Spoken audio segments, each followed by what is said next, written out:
So I guess I'll get started. Hello and welcome. My name is Kuansan Wang. Welcome to this session of Microsoft Internal Research Talk. I'm from Speech Group, and today I'm going to talk about the Speech Group's efforts on the Dialog system. We call our system Dr. Who's. This is the outline of my talk. I'll first start explaining that what the goals we want to achieve when we do the Dialog system is Speech Group. Last night when I went over the material, I found that I made this research talk more theoretical and abstract than it is necessary. So I decided to put the demo first before I go into the details, so that when I actually go over the rest of the presentation, I have a concrete example that I can refer to. After the demo, I'll show. Basically, the rest of the talk is structured more like a thesis defense. So you see that I'm going to talk the problem definition. What are we going to view? What kind of a view we see the dialogue problem as, and our methodology, the architecture, and the implementation as a proof of concept. And short of little research, I'm just going to talk about the relevant activities in W3C. The thesis defense is usually designed to be boring, so you can bore the advisory committee into sleeping. But I don't want you to do that, so please interrupt me anytime you want. Okay, so the goals. The mission of Speech Group is to make speech as a viable modality for human and computer interaction. And currently, as we know, that as a computer user, he or she already have a very rich interface mediums into acting with computers. So our goal here is not try to replace the keyboard and graphical-based user interface with speech. Rather, we want to have speech to coexist peacefully with the rest of the modality. So from the very beginning, multimodal system has been in our focus for creating a dialogue system. And unlike the other modality, like pointing devices and keyboard, speech is a medium that is prone to have lots of errors. So we realized that we cannot just build speech interface as a keyboard replacement. Rather, it is necessary to us. It seems necessary to us that we need to build a abstraction layer between the speech and the back-end application. And when we realize that we build into our system these abstract layers, suddenly we can enable a lot of things for seamless integration with other modalities and speech. And the demo I'm going to show you today is another dimension that we never anticipated in the very beginning. That is the mode switch. The scenario goes like this. I'm booking a flight at Expedia.com in front of my PC, and suddenly I realize that I have a meeting on the other side of a campus that I really need to go to. So can I just pick up my mobile device and finish off whatever finish off what I'm doing at Expedia.com while I'm riding on the shuttle? Or conversely, I'm talking to a voice portal, say carrying out a financial transaction on the telephone. And the system gave me a lot of alternatives and choices that I'm a little bit overwhelmed using a speech-only medium. Can I just go to in front of my PC and say on screen and have everything show on my screen in a visual mode so I can continue my interaction? This kind of interaction is how we interpret when Bill Gates said that we want to provide anytime, anywhere access to the user in any way the user wants. So that's the thing that we actually want to make sure that our infrastructure is capable of. A lot of the speech-based application already exists today. The most famous or notorious is the IVR system, interactive voice response, that you probably encounter in your telephone banking applications. A lot of user studies have shown that this kind of IVR applications is really it's not really useful to users in the sense that the app itself is by design very dumb. The user can only follow instructions in a menu-driven style, and even the expert users are not given any leeways for advancing the menus or such. And not to mention that the application usually does not give any help to the user if there's some unexpected scenario not foreseen the design time happens. So we want to avoid that kind of applications by inject some intelligence into our system. So we like our application to be able to reason like an expert. So we are focusing on domain-specific applications here. We hope that by focusing our coverage, we can make our system more intelligent, more sort of like an expert system. So we don't want to do everything. We just want to do a few things and do them very well. The intelligent behavior also not only in terms of the rendering the application logic, but also should show up in the output when the system deal with the user. So, for example, if the system detects that I'm an expert to the system, it should give me more leeway so I can jump ahead and decide that how I want to achieve my goals.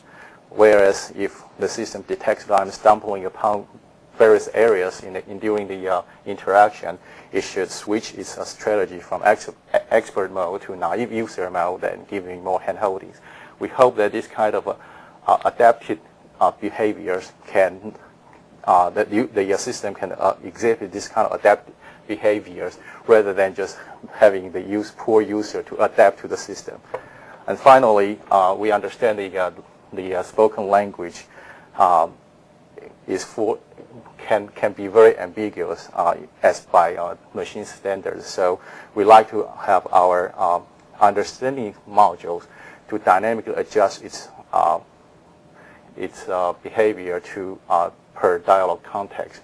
Say when a user says something like after, we don't like the system just to parse it as a preposition. Actually, in terms of a context, it should give out different interpretations. I'll give you a demo shortly. And finally, we like our system our architecture to be simple enough that it's easy to implement, and when you try to adapt it to other modalities or new scenarios, you can leverage a lot than what you have done before. So let me show you a quick demo about what I mean. This is a demo called Doc2 Directory Assistant. When we showed this demo last October during an internal research talk, it was a telephone-based access in which that a user can call into a central number and ask for the phone number for 40,000 Microsoft employees, any of the 40,000 Microsoft employees. And what we have done since then is that we attached a real database from HeadTracks to it. So in addition to the phone number, you can ask office number and starting date, etc. That basically the information available in the HeadTrack database. And in this demo, I have basically simulated two environments. The TTS environment is simulating a voice-only environment in which the only medium that the system can get back to you is through speech, whereas the HTML environment is basically simulating that an environment in which you are interacting with the app through a full-blown GUI browser. So at the starting of the TTS, in a TTS environment, the system will render its welcome page as a speech prompt. To that, I can type a query or speak a query, but I don't want to complicate speech recognition here. But this is so today I'm just going to show you as in the typing format. So I can say, what are the starting date and office for Kuansan? Suppose I say a sentence like that, and let me click this.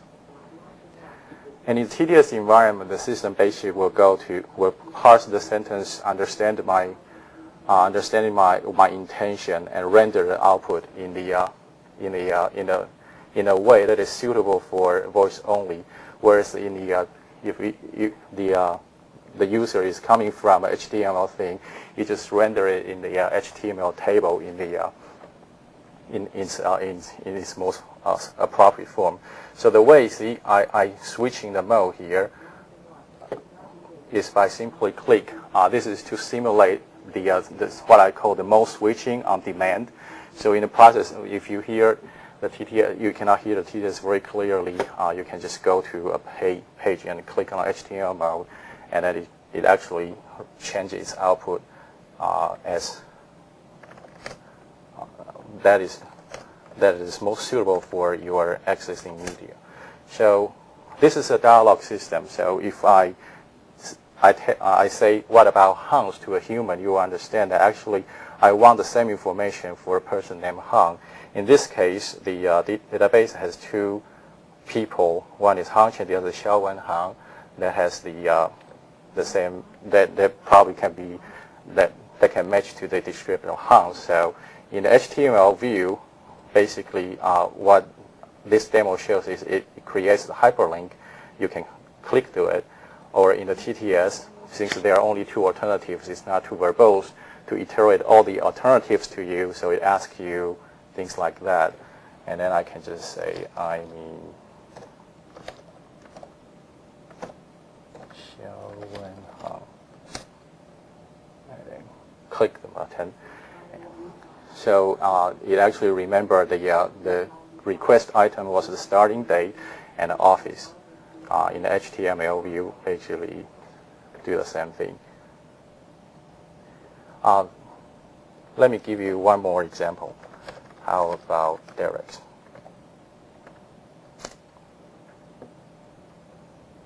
Well, in this, let me click on this. Okay, so in this case, there are actually a lot of directs in the system.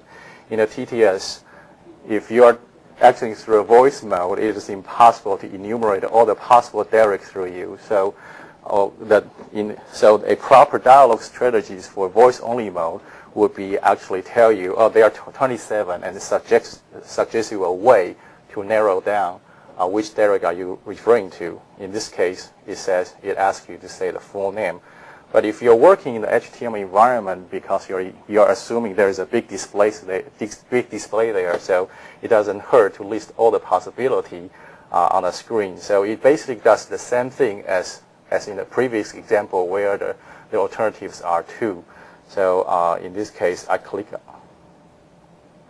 can simply click on our PM basically, which happens to have no direct shows on the thing. So this is basically, and it shows up here or in the TTS form. So basically, this is and you see that everything is done in IE. So it's not probably the most efficient implementation, but I hope that you get the idea that what we want to enable is that an app sitting out there that is relatively separated from the rendering mechanism, and the user have the flexibility to choose whatever medium that it deemed most appropriate at the time. Okay, so these are the goals, and we hope that we demonstrate in this small system that we actually meet most of the goals we want to achieve. So let's get down to the plumbing of the system. The core question of the dialogue system is to understand what the user wants and synthesize response. So the question the most fundamental question is, what is semantics anyway?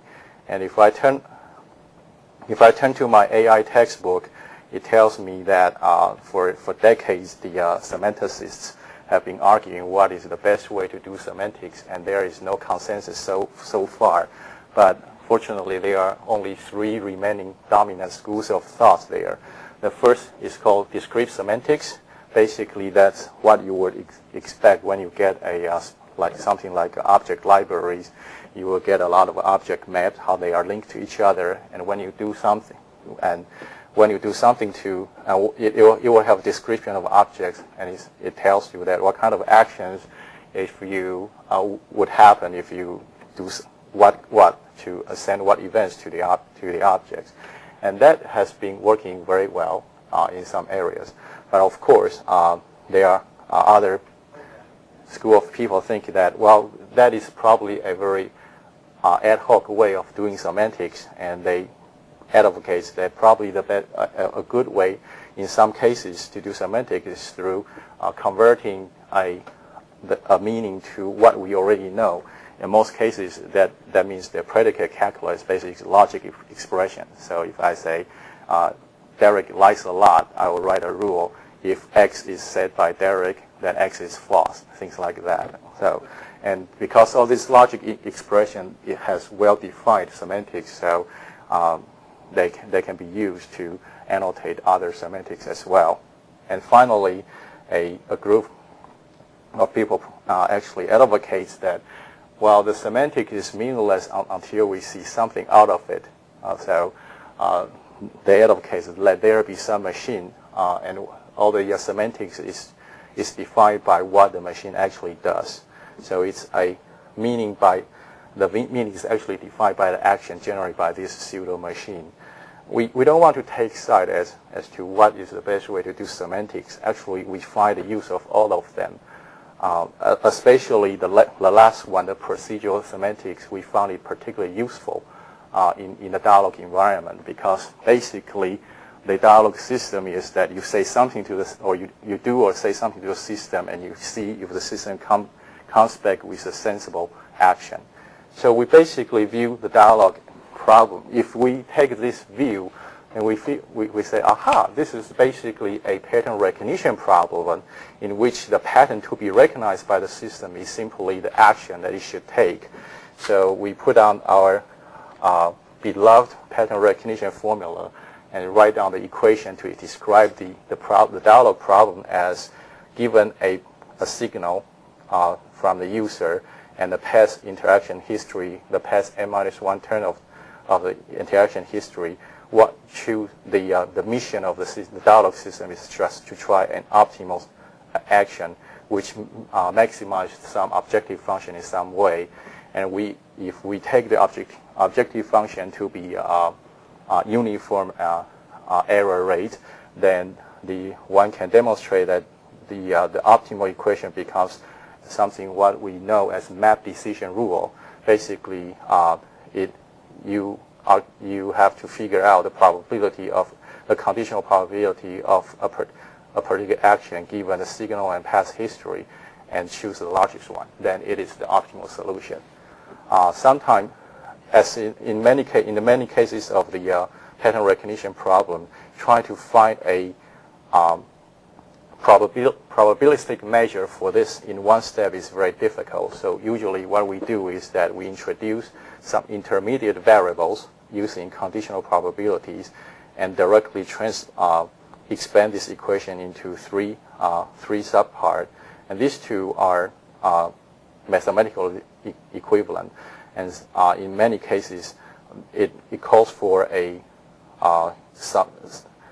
conditional probability on some intermediate variable, which we usually call hidden process in the evaluation process. And sometimes the search trying to find the best one actually doesn't have to go through the summation of the process. We can actually take the largest one. And this is a very common practice in many areas of pattern recognition problem. And this is usually known as Viterbi approximation. So we just gladly using what we know about pattern recognition problem and view the dialogue problem as simply just try to find this, and try to find the optimal. So the problem becomes trying to find an optimal action is trying to evaluate this probabilistic measure, and in a sense we are breaking the problem into three smaller steps. Instead of going from the user signal directly to the proper action, we're saying now we can actually first find the best representation of the signal, which becomes a recognition problem. And based on this, the best representation, try to find the best meaning that actually that best describes this representation. And then based on this meaning, find the best actions. And if you think that this look familiar, it is because it is the exactly the same way we approach to the speech recognition problem. In there, the goal is to find the word strings that best describe your acoustic waveforms. And as in the speech recognition problem, we don't actually solve this problem in one step. We solve in 3 steps through phone. We first convert acoustic waveform to phone representation, from phone to word, and then from word to word string. Okay. So each recognition, so the key components to the pattern recognition problem is a application independent engine whose job is trying to do the search based on the probabilistic measure that is given. And those probabilistic measures are called acoustic models, pronunciation model, and language model, respectively, in the speech recognition problem. So using the same problem formulation, we designed our dialogue system in the following way. First, there is a recognition engine whose job is to translate the inputs from the user into some meaningful representation, which we call semantic objects. And each modality would have its own recognition engine, like handwriting recognition or speech recognition or whatever. And they all send their semantic objects to the semantic engine, whose job is to merge the semantic object from different modalities and try to make sense out of it. The way it try to understand what the user wants is to sometimes to interpret what the user intentions are should be take the dialogue context into consideration. So the semantic engine has to manage the dialogue context and try to derive a discourse level semantics, and as well as the domain knowledge. So it also work with a domain expert, which basically is a middleware to the back-end knowledge base that try to resolve anything that try its best to resolve what the user actually wants or what the user actually says. And then at the end, once a result is reached, whether it is a answer to the user's query or it has some uncertainties that it has come back to get to the user, it generates a abstract message. This is what we call discourse semantics is basically a device-independent message. It's a message the system wants to get back to the user. And because it is device-independent, so it requires a rendering engine that actually really render it to the real device being used. And these engines, as in the formulation, are basically a search engine. So its search algorithm is actually governed by the model. For the recognition engine, we call the probabilistic measure given to it a language model, P of, so mathematically is P of F given X. What in a layman's term, basically what it says is that it tells the recognition engine what the user might do and might say, and how to translate that into a representation F. Similarly, for semantic engine, its job is to try to find the best interpretation of what the user wants based on the past history and the current signals the user give. So the semantic model basically, in layman's term, is what does an F mean in this particular term. And finally, the behavior model is the rendering engine is translating the action, translating a semantics representation to an action. So the behavior model basically says that it is basically a guideline for at this moment what do you say or what do you present to the user. And this architecture actually conforms with the deep listening by Eric Hovey's group very well, in which they decided 4 levels of probabilistic measures in inference the thing. And we see that, well, we basically view the problem in the same way. And currently our architecture, as I said, that we want to make sure that our semantic interpretation can take the full advantage of dialogue. So our system currently allows the semantic engine and rendering engine to dynamically change the language model that recognition engine use. For example, in the demo I show you, when I click on a person's name, now the keyboard the device is not just sending out a mouse click event. Actually, by telling the keyboard, by attaching the language model of the keyboard, saying that when you see a click on this, you generate this semantic object. In this case, it's Derek. It makes the things more useful. It makes the output more useful for the different input modalities. We also use this mechanism to resolve a lot of surface semantics thing, like the first one, the second one, if you are getting a long list, or something like the blue one or the top one. This kind of thing, usually it depends a lot of how the rendering engine renders the prompts to the user. So this kind of service semantics can only be resolved if the information is fed back from the rendering engine to the recognition engine. So this is how basically the flow, the architecture of the whole system. Currently, all these engines are pretty much developed. The recognition engine part is a joint effort by XD, Malin, and EAE. The difference between what I call recognition engine here, and the recognition as we ship in SAPI 4 is that we want to have the recognition engine to give more semantic information as its output, rather than just give you plain text. So if you're part of a service semantics that the recognition engine can already resolve, you will resolve that part rather than just give you the plain text. And these, I'm sure that the XD or Malin will give another presentation regarding the details of how they implement the new recognition engine. The rendering engine part is actually the easiest part in our system. What we did is basically we structure our semantics representation carefully, so we can basically use a very simple way to render our output. In my case, I just use a style sheet processor shipped with my MS XML inside IE5. So this is a really easy part. So I'm going to focus most of the rest of the talk in talking about how we implement the semantic engine.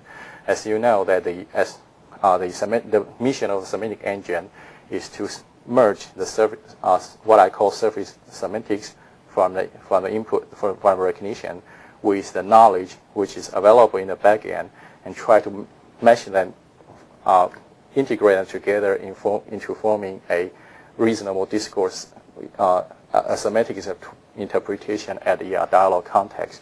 So the most difficult, challenging part that I am doing this is to find the right representations for surface semantics and knowledge and discourse semantics. So the philosophy we use is actually all different. For the knowledge part, we use something what I call discrete semantics before. For the surface part is what I call equivalent semantics, and discourse part is the procedural semantics. I'm going to explain them further in here. The knowledge representation. When we started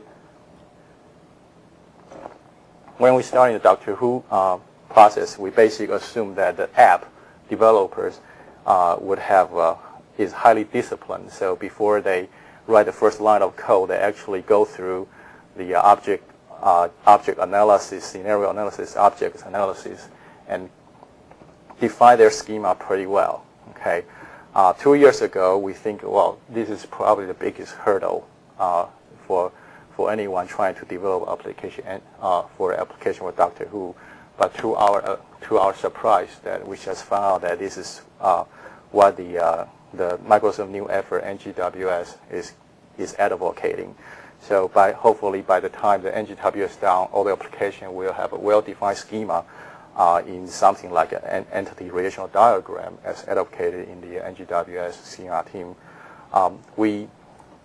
Basically a schema is the basic idea is that you model your knowledge as a database, okay, and each row in the database, a data item, is what we call a physical entities. And each column on a database table is what we call an attribute of the entity. We distinguish the notion of physical entities from functional entities, which basically the functional entities basically specify what you can do to the system and what would happen if you do what to the system. Once we unify the physical and functional objects or actions into the single idea of entities, then you can actually describe the whole semantics of the app. App basically is the knowledge in terms of entity relational diagram as advocated by semantic platform group. So we didn't invent anything new. We just take what is available in another group of Microsoft in terms of representing semantics for the application. And when we look at the application, this way of representing knowledge, we found out one thing we feel is that at least from the very beginning, this kind of a schema description of an application is probably mainly intended for application-to-application communications. So it's and you definitely can create a speech interface talking directly to the app schema. But the result of that is probably you're going to have what we call command and control style of speech interface in which you say open this, open message 1123 or something. It's kind of a robotic and it's very mechanic. And it's very dangerous when, in a sense, that when you start putting speech interface, the user tends to expect more. They want to use natural language. So the command control kind of interface has been done. It can be done and has been done in SAPI. And it's the biggest lesson we learned is until it's probably not as useful if we cannot put the power of natural language behind it. So why is that? Because the natural language is really natural and powerful to use. So suppose I want to send a Word document to a group of attendees in a meeting last week. Currently, what I have to do is that I go to my calendar, bring out the meeting, cut the attendees list to a clipboard, close the calendar, launch an Outlook thing, launch a mail application, and then paste the attendees to the mail recipient, and then click attachment, navigate to the file system, find the file I want, and click attach to it. And this kind of this requires a lot of mechanical operations. Wouldn't it be wonderful? You can just go to the icon of the Word document, right-click on it, and see there's a universal dialog box, and send it to those in the design meeting last week, hit return, and the system will just do it for you. Well, this is basically one of the visions of NGWS. But in order to make that work, we have to solve a lot of problems related to language itself. For example, this simple command by machine standards is very imprecise. First, what does it mean? Send it. What does it mean? Which message do you want to send it to? Do you want to send? To do this, you have to resolve the pronoun it from the context, and this is a problem known as anaphora resolution, meaning some objects now is being referred through anaphora, and you have to first resolve it before you can do anything about it. The second question: who are the recipient? Okay, when I say those in a design meeting last week, probably most people would understand what I mean. But to the machine, what does those mean? Now, in this case, that I actually refer to a group of people through an indicative or diacritic mean, and this problem is known as diaxis resolution. In order to figure out the recipient, your NL system must be able to do diaxis resolution. And finally, if you look at the schema of a meeting, it actually contains a lot of information, including starting time, end time, message ID, blah, blah, blah, blah. And in this case, I just say a design meeting last week. So a lot of information is missing. So referring to something through an incomplete specification is known as ellipsis. So in order to finish this comment, the system must also be able to do ellipse resolution. So we look at this. If you are designing a robot or agent to do this, probably this is not a big deal. All this mechanical process, like going to the calendar, extract the attendee list, attach it to a recipient, those mechanical steps probably can be codified easily in an agent, but probably not in a natural language application. So when we looked at this problem, we feel that it is necessary to put an abstraction level between natural language and machine language. We need to put something as a translator in between. So the back-end machine language doesn't have to handle a lot of imprecise nature of the natural language, and then and on the other hand, you don't have to require your human user to alter the sentence in a very precise way, which make it non-natural. So what we did is that we introduced a notion of semantic objects. Basically, it's a translation layer between machine language and natural language. From the developers of natural language application point of view, it's an abstraction of your back-end domain knowledge. So we have a semantics representation of the back-end, but we don't use it directly. Instead, we translate it into something what we call semantic object, and we try to make the translation from NL to this equivalent representation of your back-end knowledge. And another things about it is that in developing a real application, we know that more often than not, we have to change our back-end schema from time to time. And having an abstraction layer in between also shield the NL developers from the back-end changes. So it's a nice thing. A semantic object basically is an encapsulation of three things. First, how it can be identified from the input, and how it can be instantiated. For example, in the speech or text input, when I see a particular sequence of strings, I can realize actually this word sequence means something, and that something is one semantic object. So there is a way to actually specify if you see what kind of input, partial input in your streams, then what kind of semantic object is being expressed there. So the first thing that the semantic object has is how they can be identified from your input. And once you identify from your input, you have to tell the semantic engine how to actually translate them into the backend knowledge base.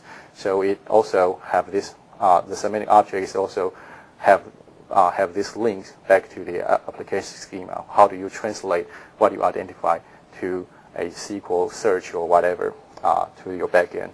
And finally, because the semantic objects is designed to deal with the imprecise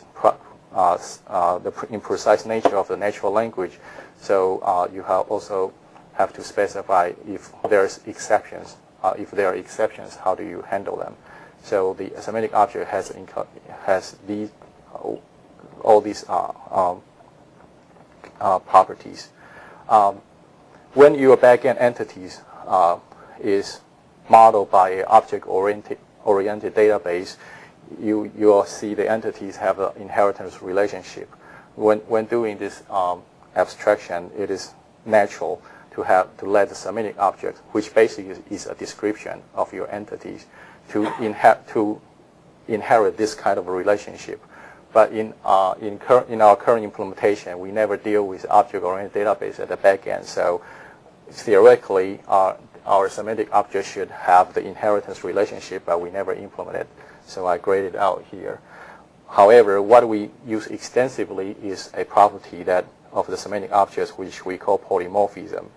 Polymorphism arises arises from two needs. The first one is at the backend knowledge domain. In many cases, the knowledge in the backend knowledge, we are referring to the same thing. There are actually two different schemas that vary slightly different from each other. For example, in the Exchange database, the Microsoft employee has so many attributes which happen to be different from the HeadTrack database. They just have two different database tables that have different attributes, but they actually mean the same thing. So we want to insulate the front-end language developer from that kind of variations in the back end. So we realize that when we do the translation, we can probably hide this complexity from back end. And the one good thing about NGWS is that it recognizes this as a problem or as a phenomena rather than a problem. So in the NGW proposal, they are talking about we provide schema recognition and conversion services as a runtime services that is available. So hopefully when that is done, we don't have to deal with this kind of complexity anymore. But the most important reason we develop this we need a semantic polymorphism is it's a natural way to use many means to say the same thing. For example, to refer to my boss, you can say Xuedong Huang by full name, or by reporting relationship, or even by his nickname. In the multimodal environment, you can actually click on his picture on the screen. So there are so many ways to mean the same thing, and they all have different ways of identifying them. They also, when there is exception, they have to be dealt with differently. So we basically, in our design, we just have one semantic object that represent one unique way to identify an entity.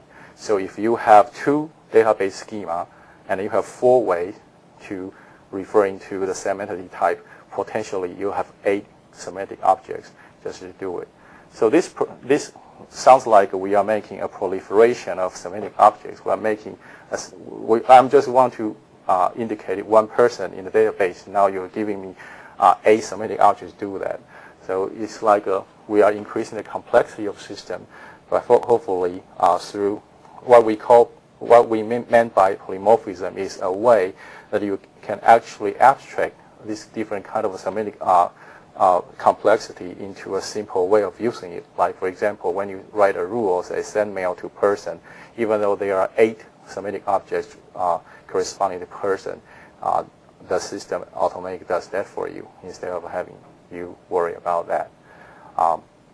In our experience, we found this support is very useful, especially when you discover a new way to refer things, or you add a new applications, add new database table as your knowledge base.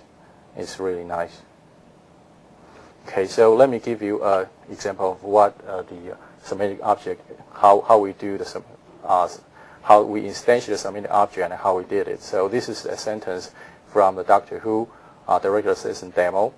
I didn't use this sentence, but for example, the office you can author is one of the items that the system can recognize as on the database attribute that can be asked about a person. So the office by itself is a semantic object that corresponding to a directory search item. Kuansan is a proper name, and specifically it refers to a person by name. So there is a semantic object that actually responsible for identify this kind of semantic objects. And by putting a person, a person with a relationship, in this case Kuansan's manager, this actually symbolize another semantic object indicating a person. But this time the way to indicate this person is through reporting relationship. So by concatenating these 2 tokens in the input stream, you actually form a semantic object indicating another person. When you see a directory item for a person on a WH query sentences, the whole thing becomes a directory task. You actually want to search something from a database as from a directory, and finally, so there's a big semantic object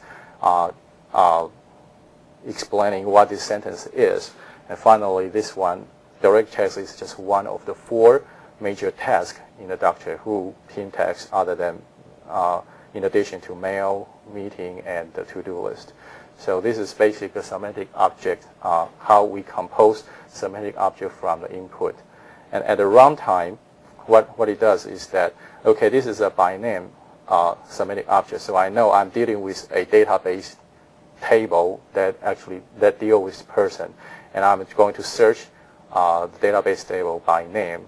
Once this is done, it translates an entity employee number 1210233, and then we come back to this semantic object, which is a relationship to another employee, to another person. So I know that how to access, because this is by reporting relationship, so I know that what I need to do is to go to the entity of this person and look at its particular attribute, and that gives me, in turn, give me another reference to person. And once I got this result, I have this. I know that, well, because it's a direct task, so I know how to formulate a search query to the database through the domain experts, and finally, and then return the result to the user. So this is basically how the semantic engine works. From the very beginning, you just keep receiving the tree of semantic object that is generated by the recognition engine, and trying to if there is a previous context, you try to attach the tree to a right to the proper place. For example, in the previous sentence, if I just say, where is the office, without saying the rest of it, there will be a partial tree, which is just this part of the tree being formed. And then by trying to evaluate directory task, the system knows that, well, there's something missing, so it will generate a response asking the user to fill out this part. And if the user says Kuansan, the language model, the language model will be made to generate a subtree that knows that, well, Kuansan is not a Kuansan in the context of email or meeting, but rather it's now, because we are dealing with directory task, so it knows how to generate a subtree based on this context. And then once all the nodes, all the parse tree from the front end is attached to the discourse tree, it resolves semantic objects into the real entities by looking into the knowledge base, and you try to do this all the way to the root of the discourse tree. If you reach the root, it means something has been completed. Great. If not, you know that what is missing, so you know how to come back and ask the user. And every entity, once being resolved, is put into something called entity memory. The way we implement entity memories is using George Miller's famous chunky memory theory. It's basically a theory mimicking, explaining how humans' short-term memory works. We took a look at it and find it suitable for us, so we just implement it. So every entity is being referred to would have its place in the entity memory, and we resolve the reference like an alpha, ellipse, and diaxis basically by looking back into the memory. So in the example, I said, how about Hans? That the way the system knows that it's actually asking for office and etc. is because there's a directory item entity that was being resolved and is stored in the entity memory. And when the system try to resolve the semantic objects at the directory task in the second utterance, it sees that there's a missing semantic object from this turn, but it knows in previous turn there is something there, so we merge them together and resolve it as such. By using this entity memory, we found that we can actually resolve all this reference resolution in a simple way, which is kind of nice. Okay, so this is basically how the engine works. At this time, I want to switch gear to talk about how we implement the representation of different semantics, especially the semantic objects, the surface semantics, the knowledge, and the discourse semantics, as well as all the models that governs the behavior of the engines. In the language model, which governs the behavioral recognition engine, we just use SEPI's format, which we are already very familiar with. Its output, which we call semantic objects, is represented in an XML format. We derive a special version of markup language, which we call semantic markup language, from the XML for our purposes. For the semantic model, we also define a new format, just like pretty similar to the SEPI form, which we call, and that language for annotating a semantic model is what we call semantic definition language. The output of the semantic engine is also annotated in what we call semantic markup language. And these are the three new things that we invented in this effort. So I'm going to spend most of the time on these two new markup languages. Whereas in the behavior model, which basically tells the rendering engine how to translate a discourse semantics, which in XML, to the real action, we just reuse what is available out there, specifically what is called extensible style sheet language, and actually a subset of it called transformation, XSLT. And the reason we can use XSLT is that the way XSLT works is that it takes a XML document and translates it into another XML document. And by carefully design what the input to the behavior model, we can actually easily reuse a lot of functionality in XSLT, and we don't have to invent new things. And finally, the action part, depending on what's your rendering mechanism.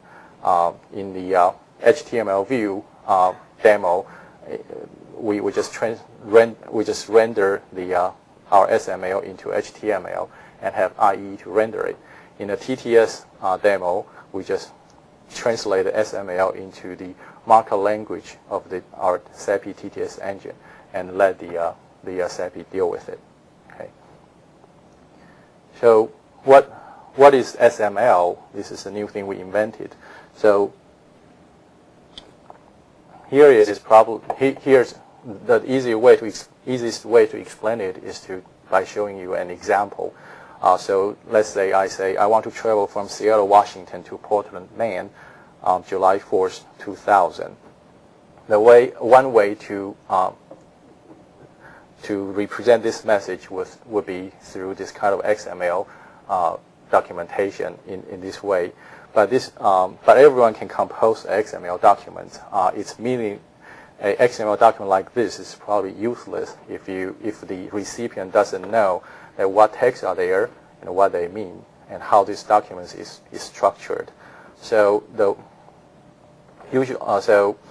way to specify them to make sense, to help the recipient make sense out of them is through something called markup language schema definition. Okay, the term schema is kind of overloaded. It means different thing from the schema as in application schema. What it means here in terms of W3 convention is that it just specifies how you can construct a document and what kind of a text can be contained by other text and what each text can contain. And through this kind of definition, hopefully you can validate a document and know how to use them and how to parse them. Okay, there are two ways to define a schema. The old way is through something called document type definition language, which is static and it's not a document object model, which is a W3 standard compliant. But this is already outdated. The current way of doing it is actually to define a schema of an XML language through another XML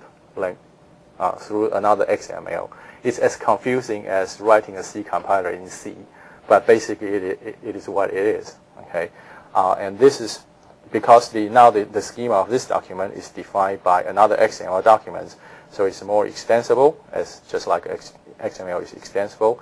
It's DOM compliant, so you can process it through machine, and it's the current trend. As I understand it, the NGWS is using this mechanism for defining the schema for Markup language.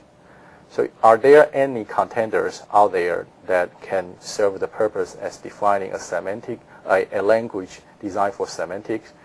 There is.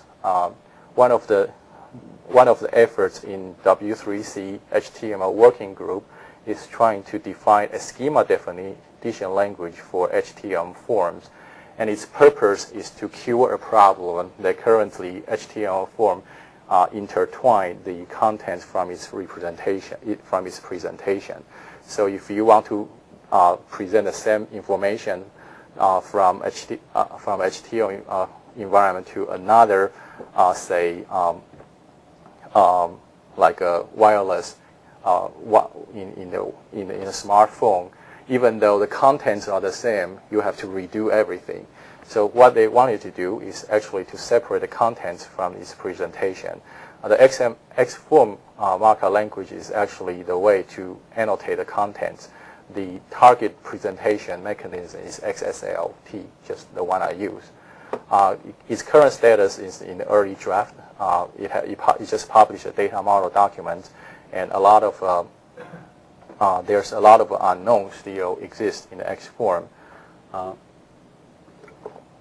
Another working group of W3C called W3C Voice Browser Working Group, which has the charter to define the natural language semantics representation, a markup language, is viewing XForm with high interest.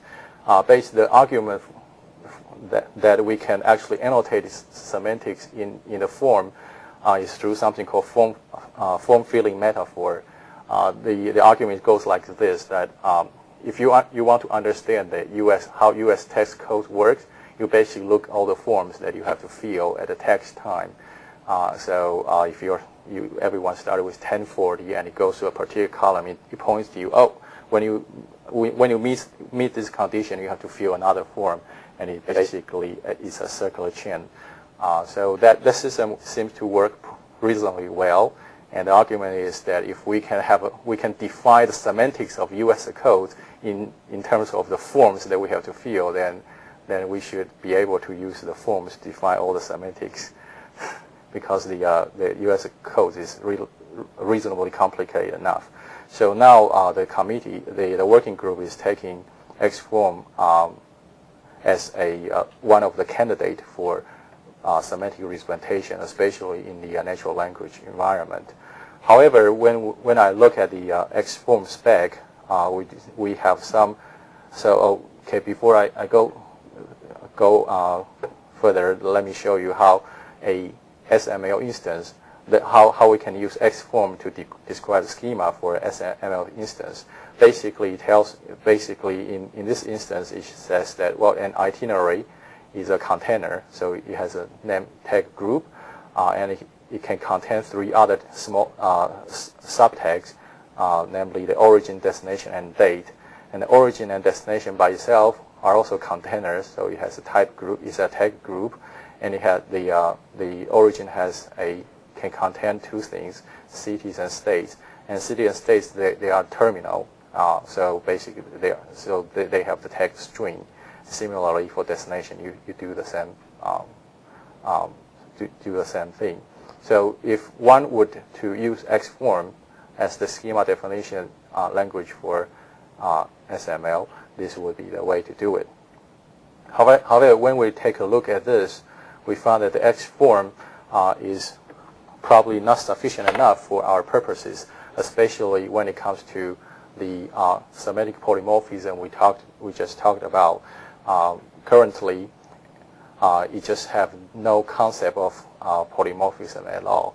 And it is understandable because when you design a visual form, there's just only one way to fill the form. You don't have to you don't have to consider how many ways the user want to fill up the form. It's just the same form. So they don't, at this moment, they are not considering polymorphism issue. And it also, because it's designed for visual form, so it does not take into consideration that in many natural language constructs, there might be some hierarchical nesting structure, and maybe some recursive structure in it. For example, in the previous sentence, Kuansan's manager, I actually have a recursive reference to the same entity twice. I refer to a person XD through another person. So if I'm to write this in the X form, this is currently not doable at this moment. So we ended up defining a new schema definition for our purposes called SDL, Semantic Definition Language. It not only defines the schema of SML language itself, it also tries to serve as a contract that glues all the three independent engines in our systems. So SDL basically defines, for the recognition engine, it defines how you can construct semantic objects. So what text can be contained by other text, and if you see something, there's only one way to construct a semantic object in terms of SML. And for the semantic engine, we also provide mechanism that enable the semantic engine to link the semantic object to its backend representation, which is the entities.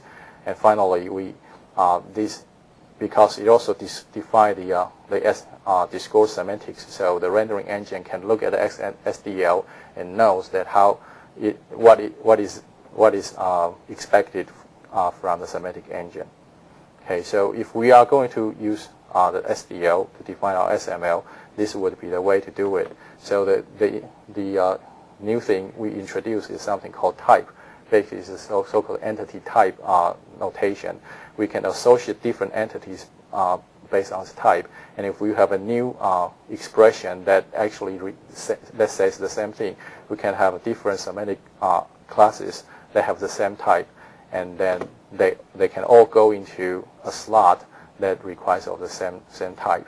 Okay, so basically, a class here basically tells you how do you construct what the attributes are there in a semantic object, and each slot is basically a composing semantic objects of its container. And the polymorphism, as I said, is done through the type matching. So if this slot is expecting a type location, any semantic classes of the same type can fit in here.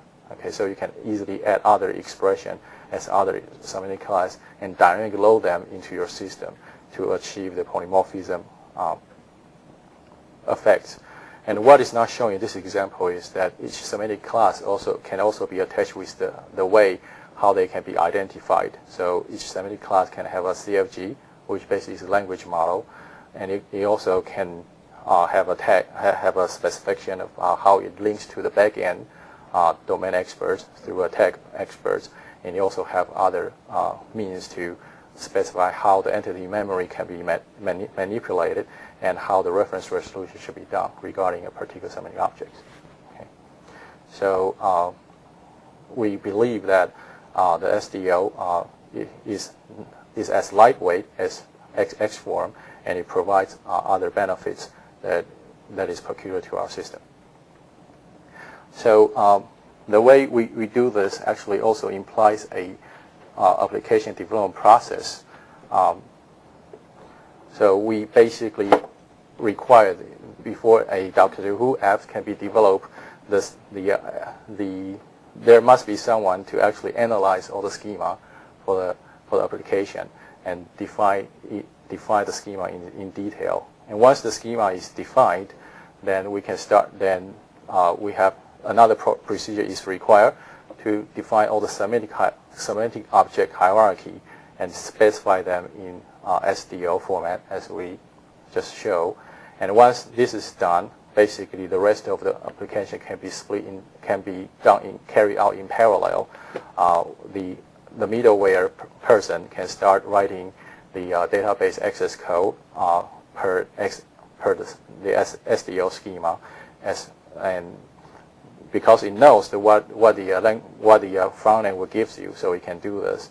The language model people can start working on writing the linguistic grammar and everything, and generate a proper outputs per definition in SDL. And the Dialog people can start working on dialogue strategies because it knows what to expect from engine. And we view that these three group of people, their skill sets are distinctive enough. They probably don't need a lot of overlap to each other, so they can do their efforts parallelly with minimal interference among each other. Okay, so that's basically what haven't been talked about is how we actually render the action. As I said, what we did is basically just reuse the standard called XSLT out there. It's already a WC standard, and it's suitable to our needs. So we don't feel that we don't need to invent anything new.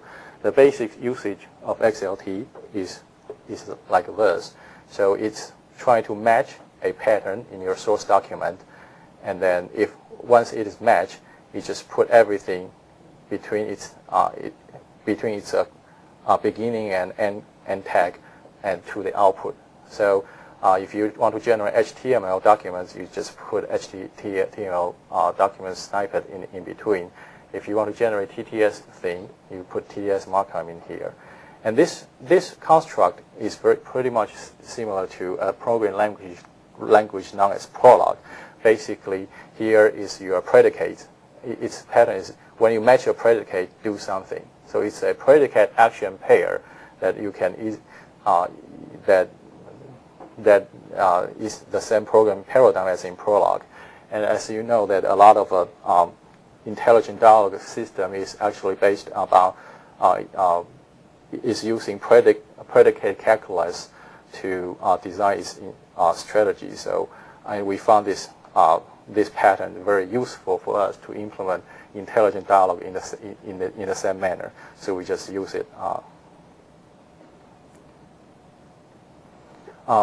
So by doing the XML XSL distinction between our meaning representation and action annotation, we think that we are reaping the benefits that promised to us by the XML and XSL advocators, because we reasonably separate our contents from the presentation. Our system suddenly can be used to a wide variety of access devices, and we can actually not only we can make our application to be accessible to all sorts of devices with different UI characteristics. We can also allow the user to switch them on the fly, and because the style sheet in our presentation is basically XLT documents that can be attached on a dialog term basis. So each dialog term we can actually attach a different style sheet and have the style sheet render different actions. So we feel that we can achieve adaptive UI strategies on the fly. So if I already detecting that the user is stumbling a lot, I can attach a more hand-holding style sheet to render my action with more help. Whereas if it's a power user, then I can just use a different style sheet that have a different style of interaction. As I already mentioned, that by doing this we enable the parallel project developments, and there's also a clean-cut boundary for regression evaluation, because basically we separate the project into 3 different areas. So the places that we use XML documents would be a good place for creating the regression sets. So the language model people can evaluate against the semantic object XML documents, whereas the UI people can, based on can start experimenting different strategies based on the discourse semantics XML documents. And the nice thing about this is that you can test individual parts of the system without having to have the whole system up and running. And this is a very useful feature for a lot of a Dialog system. So in summary, this is basically what I talked about today. We made a provocative statement that we can view the Dialog as a pattern recognition problem and further separate the problem into 3 subproblems. One is the signal recognition problem that translates the real signals into a intermediate representation. The other is the discourse semantics that actually manage the context and discourse.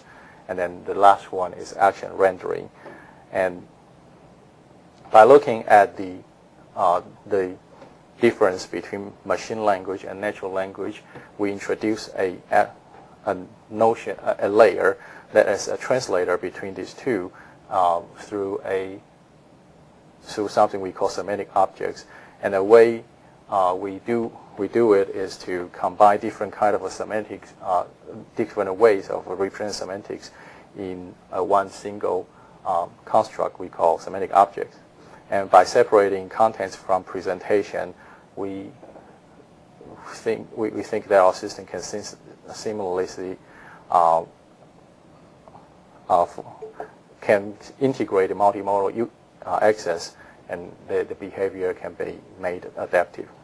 And we believe that the architecture is simple enough that can be extendable and scalable. Okay, so that's my whole spiel. Any questions, comments, remarks? So you have the analogy of these 3 subproblems in relation to speech recognition, where you get phone recognition, word and phrase. But in reality, you know that people in any recognition systems, the phone recognition doesn't have to be done explicitly. So that will actually corresponding to your case where you don't really have to understand it explicitly. It can be just combined. Yes, exactly. Well, how do you do that? As I said, you have to do separate things rather than having a global. Right. Just the recognition on the phone is just implicit representation without having to be recognized directly. Without having to recognize what? Phone? Directly, yeah, for the phonemes. For the phoneme, yes. You basically have the way we. How does that correspond to the way you are? So the way we do it here is that we does not require the recognition engine to resolve all the surface semantics. Some of them can be done at this semantic engine at a later stage. Okay. Okay. But the way I interpret that is that you don't really have to recognition directly. You can go directly from signal all the way to semantic object. Oh, sure, yes. Actually, that's the argument for surface semantics. If some of the semantic object can be recognized at the recognition engine, let it be done there. But if there are something that has to be integrated with the dialogue context, then the discourse, the semantic engine actually take care of that. I see. Right. Okay, thanks. One thing we didn't do is that although all our theories in the semantic model and rendering models are based on probabilistic measures, currently we have done nothing of it. We basically just use rule-based approximation for all of that. We hope that once we collect enough data, we probably can make more sensible models for that. Data what type? Once you collect enough more data about dialogue models tied to a specific application, you mean? Right, yeah. Yes. I understand the concerto effort is considering doing data collection along this line, and I believe their data is going to prove very valuable to us along that line. What do you think? I'm curious actually as to how closely this approach mirrors what you're doing with Concerto. Is there a duplication of approaches here, or are you using a different approach? Well, I think there is some overlap, yes. On the other hand, we're trying to leverage an existing broad coverage parser to eliminate some of the authoring burden for the varying, right? The language models, the burden of writing language models and grammars shared with ultimately class, which is just because we have this broad grammar national language version that we're trying to control. So that's one place that there's a difference. Kuansan has paid a lot more attention to some of the standards than we have. So interesting things. So I think sitting down and sort of figuring out where we can mix and match will be an interesting exercise. But I think that there are some interchangeable opportunities to do some interchangeable components. Right. To swap, to borrow. Yeah, as the first step, I understand that your sister group in IIT, the NLG group, they are starting putting forth something called NL schema. Basically, it's a lot of a reusable NL port language, what we call language model, like for date, time, person, and address. So when that is available in the system, then we don't need to require our author to author that part. And as they expand their coverage, the authoring burden on our system will be less and less. So we definitely see a lot of synergies between the efforts of these two groups. Great. Okay. Thank you everybody for coming. I'm gonna. Okay.